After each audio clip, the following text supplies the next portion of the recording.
This is the first episode of a new series of videos where I will be showcasing inspiring paraphernalia such as vintage books, toys, and other kitsch curiosities. Today, I'll be featuring a collection of romance comics from the 70s called Susy, Secretos del corazón. If this is the first time watching my videos, my name is Nael, hello there, and I make visual stories about my experiences as a Caribbean artist. If you are into art, hit that subscribe button. Susy, Secretos del corazón, or Secrets from the Heart, was a weekly magazine published in Mexico by Editorial Novaro. Its first issue appeared in 1960. This is the oldest number in my collection and it's from May 1975, as you can see here. Susy Comics was actually a collection of short stories adapted from teenage soapy romance magazines that originated in the early 40s, attributed to Joe Simon and Jack Kirby. Some of the source titles were Secret Hearts, Heartthrobs, and Young Romance, all of them from DC Comics.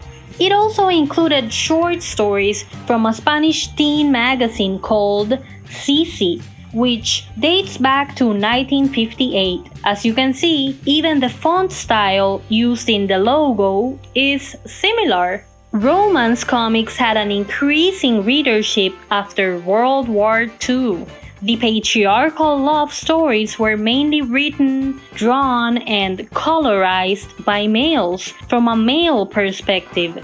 Everyone was white, straight, and all the stories ended with a kiss. Women were depicted as these fragile creatures who couldn't live without a man. It comes as no surprise that after the sexual revolution from the 60s, the sales dropped drastically in the US. In fact, before the end of the decade, some of the most popular titles had dissolved. Spain blames the end of comic readership with the arrival of television. Meanwhile, Latin America was thriving with these already old-fashioned tales. Interestingly, many of these adaptations found in Susy are not literal translations from the North American sources, but rather simplified versions, sometimes losing the little Lacanian depth that had become fashionable in the Anglophone world of the 60s.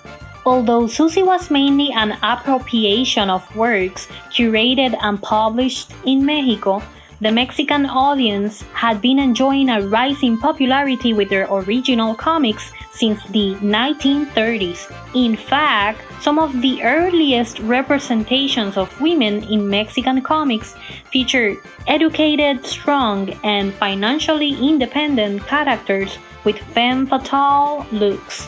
Adelita y las Guerrillas, created by José G. Cruz in 1936, was considered as a proto-feminist example. However, these heroines were short-lived. By the 1940s, the Mexican comics were plagued with submissive female stereotypes as the religious conservatives and the government banned the comic industry during the 40s. The suppression escalated to the point of having public bonfires in the city to burn the comics. In 1962, the most popular romance comic in Mexico appeared, Lágrimas, Risas y Amor, or Tears, Laughter, and Love, was created by a woman, Yolanda Vargas Dulce. Many of the plots were later adapted as telenovelas or TV melodramas. How did I become interested in Susy, you ask? Well, I first laid my hands on a Susy comic back in the early 90s, during my childhood. I had finished reading over 100 Archie comics that belonged to my mother. All that was left was this weird discarded pile of comics covered with crying girls. What the hell is this male chauvinism? Couldn't and didn't want to relate to these women. But I certainly read each and every one of the pages, just like whenever I sit to watch a telenovela every once in a blue moon. I became prey of the retro colors, the kitsch atmospheres, and the illustrations. The majority of comic artists working with these illustrations were also working with superhero titles at the time. Some of these compositions and color palettes are really clever and inspiring. It's hard to identify the actual illustrators for each volume because sadly they're not credited, but several names pop up when researching the original sources. From Editorial Bruguera, Susie's publisher, Ángel Pardo, Carmen Barbará, and Purita Campos are prominent artists mainly featured in Susie's earliest issues, as well as New Yorker John Romita, who became DC's official romance cover artist in the 50s. Rick Estrada, a Cuban artist who actually inked the first story that featured an African-American hero, and Tony Abruzzo, an Italian fashion designer who spent most of his time drawing tanks in the army, and he's actually the artist behind renowned pop artist Roy Lichtenstein's famous painting, Drowning Girl. Lichtenstein was heavily inspired by comics, and in 1963, he appropriated Abruzzo's illustration for Secretos. He was all about taking out the original context of the stories one frame at a time. He was also inspired by the mechanical techniques used to print the comics, specifically the Band-Aid dots. The Band-Aid method uses cyan, magenta, yellow, and black dots printed small enough to create the optical illusion of solid colors and shadows. Lichtenstein would exaggerate the dots in his work, transforming them into bold figures. Speaking about the CMYK color method, I used this theory in my 2017 gouache coaster paintings, which were inspired by the mood conveyed in Susy comics.